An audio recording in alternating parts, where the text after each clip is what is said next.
How different would your life be if you never went to school and never learned how to read and write? Today, high school graduation is the foundation of children's future. When Japanese people hear the term child poverty, most of them might think like this.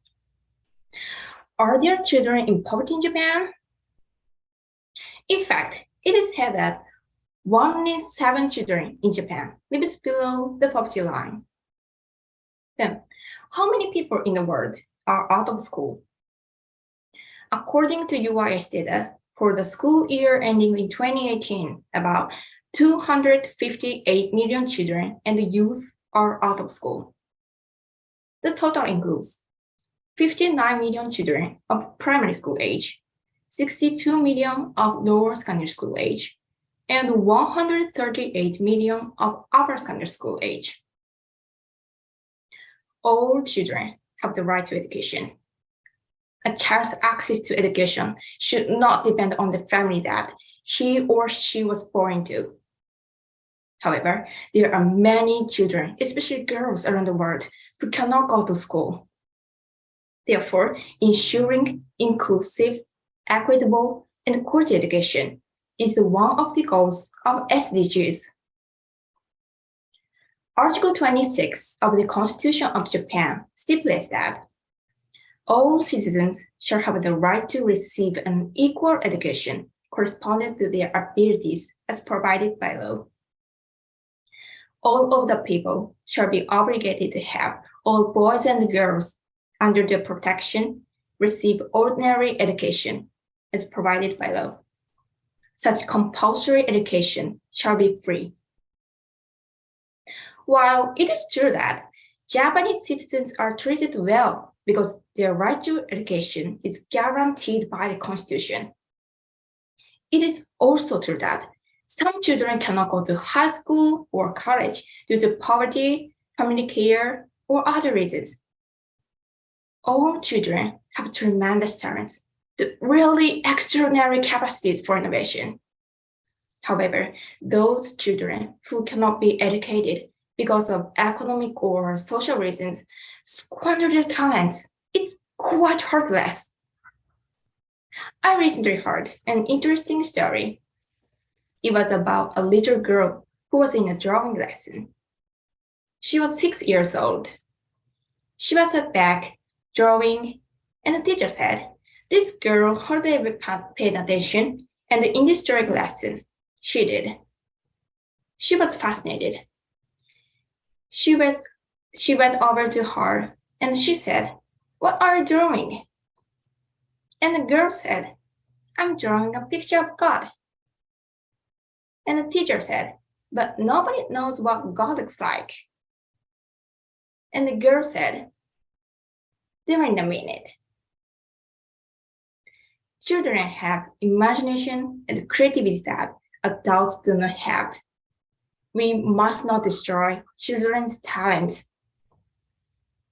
However, there are countries in the world that have problems such as child labor and child marriage. That's why there are children who want to receive education but cannot. It's difficult to find children's hidden talents and passions in a harsh environment. Therefore, adults must give them educational opportunities and develop their talents. Otherwise, their abilities will be buried before anyone notices them, or for the matter, before they even know they have them. Have you ever heard this saying? It takes a village to raise a child. This is a famous African proverb. There are many problems that cannot be solved by only parents and the child, which is why the community, the country, and the world must work together to help them.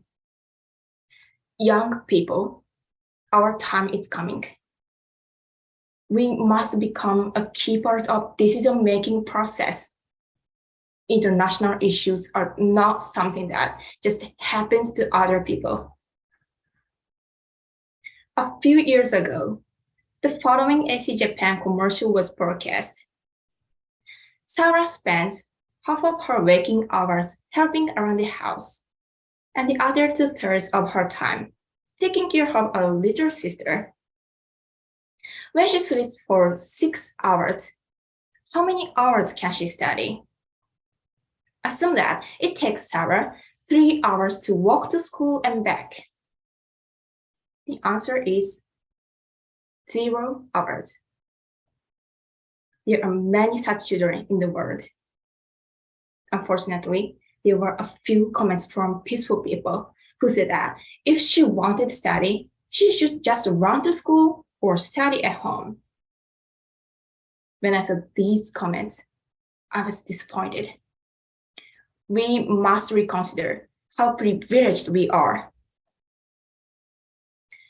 Education is not only about achieving a higher state of knowledge, but also about enabling acquired tools that they need entire society and shape the world by their own hands. According to UNESCO, the educated girls are less likely to marry young and more likely to lead healthy, productive lives. They are able to earn higher incomes, participate in the decisions that affect them most, and build a better future for themselves and their families.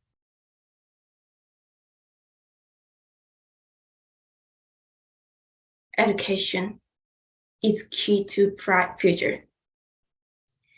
Eleanor Roosevelt said, "Education is the cornerstone of liberty." Are you enjoying your studying and college life now? Now is the right time to rethink what we do to solve the problems.